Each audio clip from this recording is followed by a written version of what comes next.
ఆపండి ఆపండి బాబు, కారా బాబు.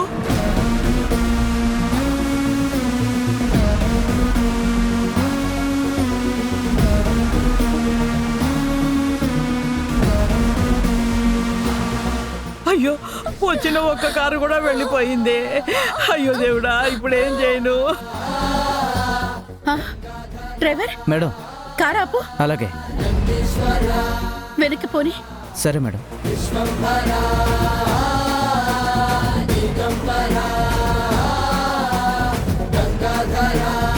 అమ్మా, మళ్ళీ కారు వెనక్కి వస్తుందమ్మా.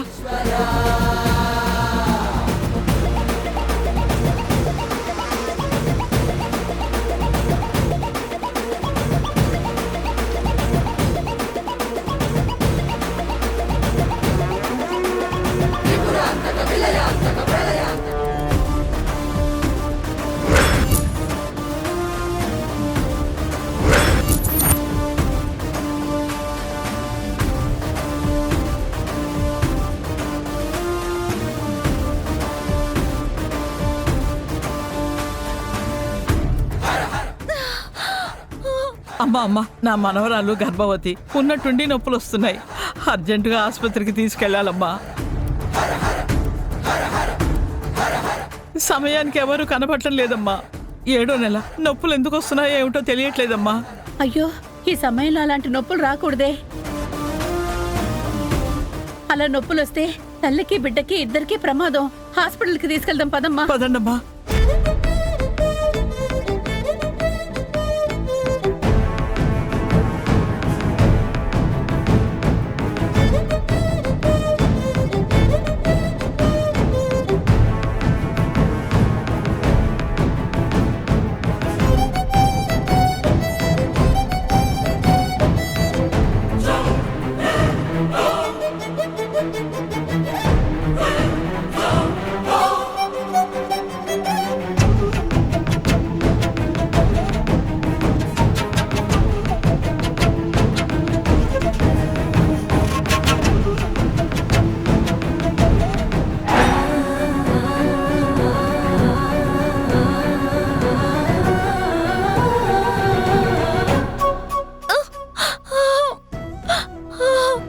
భయపడొద్దమ్మా, కాసేపట్లో హాస్పిటల్కి వెళ్ళిపోతాం.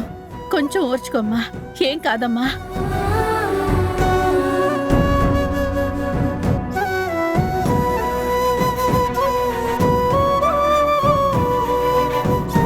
కొంచెం ఓర్చుకోమ్మా. వచ్చేసాం, దగ్గరకు వచ్చేసాం.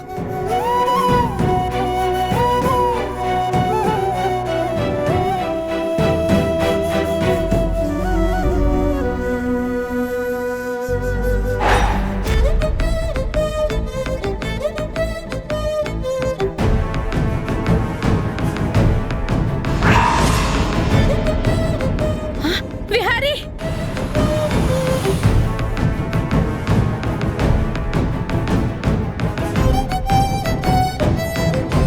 విహారీ,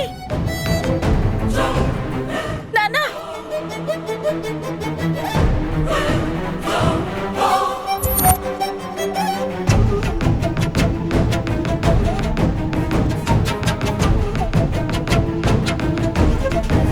రే విహారీ, ఏంట్రా నీకు ఈ పరిస్థితి? రాజులాగా బతికేవాడివి, నిన్నిలా చూస్తానని కల్లో కూడా అనుకోలేదురా విహారీ. మేడం, సార్ ఎక్కువగా తాగేసినట్టున్నారు. ఇలా ఇంటికి తీసుకెళ్లడం కూడా ప్రమాదం. డీహైడ్రేషన్తో ఏదైనా అవ్వచ్చు. సార్ని హాస్పిటల్కి తీసుకెళ్దాం మేడం. సరే, ముందు కార్లో కూర్చోబెడదాం పద. సరే మేడం. రా నాన్నా.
రే విహారీ రే.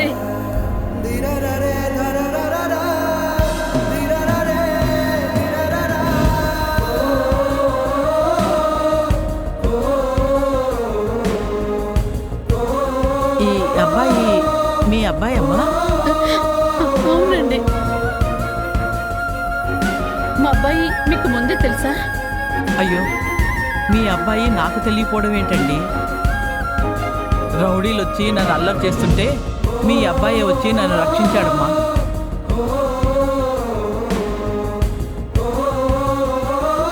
చాలా మంచివాడమ్మా.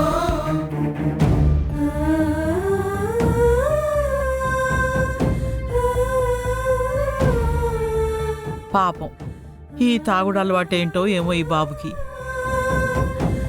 నా కొడుకు ఒక అమ్మాయిని ప్రేమించాడు, తనే జీవితం అని బతుకుతున్నా నా విహారీకి ఆ అమ్మాయి దూరం అయ్యేసరికి వీడు జీవితాన్ని నాశనం చేసుకుంటున్నాడు.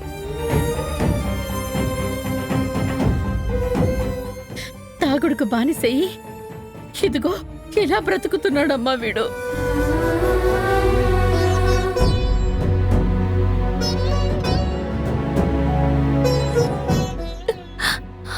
విహారీ గారు, మీరిలా తాగుడికి బానిసైపోవడానికి కారణం నేనే. మీ జీవితం ఇలా అవ్వడానికి కారణం నేనే. నన్ను క్షమించండి విహారీ గారు.